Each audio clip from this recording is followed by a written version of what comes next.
আজকে আমরা জানবো যে গর্ভাবস্থায় বারবার যে ইউরিনে ইনফেকশন সেটা কেন হয় এবং এর প্রতিকার কী। সাধারণত দেখা যায় প্রেগনেন্সি এমন একটি কন্ডিশন যখন বডির রোগ প্রতিরোধ ক্ষমতা অনেকাংশেই কমে যায়, তখন নানান ধরনের কারণে আমাদের শরীরে রোগ বাধা বাঁধে। এছাড়াও প্রেগনেন্সিতে বিভিন্ন ধরনের হরমোনের পরিমাণ শরীরে বেড়ে যায়, তার মধ্যে একটি হচ্ছে প্রোজেস্টেরন।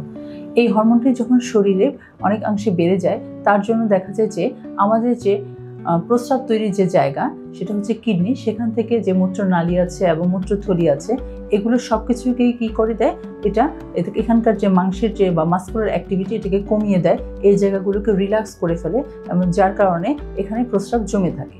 আর এই জমে থাকা ইউরিন থেকেই দেখা যাচ্ছে যে বারে বারে প্রেগনেন্সিতে ইনফেকশন হয়। এছাড়াও দেখা যাচ্ছে যে ঠিকমতো যদি পার্সোনাল হাইজিন মেনটেন করা না হয়, সেটার কারণেও কিন্তু ইনফেকশন হতে পারে, বা কোনো মার যদি প্রেগনেন্সিতে ডায়াবেটিস থাকে তার কারণেও কিন্তু বারবার ইনফেকশন হতে পারে।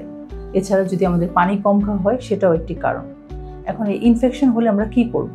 আমাদের ইনফেকশন হলে অবশ্যই আমাদেরকে অতি সত্বর কোনো ডক্টরের পরামর্শ নিতে হবে, আমাদেরকে বেশি বেশি করে পানি খেতে হবে, তরল খাবার খেতে হবে, এবং আমাদেরকে ইউরিন এক্সামিনেশন করে এবং কালচার করে দেখতে হবে যে কোন জীবাণু দিয়ে আমাদের ইনফেকশনটা হলো। প্রয়োজনে আমাদেরকে যেটা করতে হবে তা হচ্ছে অ্যান্টিবায়োটিক সেবন করতে হবে।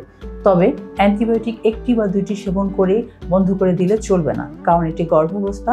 এই গর্ভাবস্থায় কিন্তু আমাদের পেটের ভিতরে আছে অনাগত যে শিশু, এই ইউরিনারি ট্র্যাক্ট ইনফেকশনের জন্য কিন্তু আছে তার উপর অনেক ক্ষতিকর প্রভাব। তাই আমাদের অ্যান্টিবায়োটিক যদি সেবন করতে হয়, সেটাকে অবশ্যই সঠিক ডোজে সেবন করতে হবে এবং নির্ধারিত সময় পর্যন্ত অ্যান্টিবায়োটিক খেতে হবে।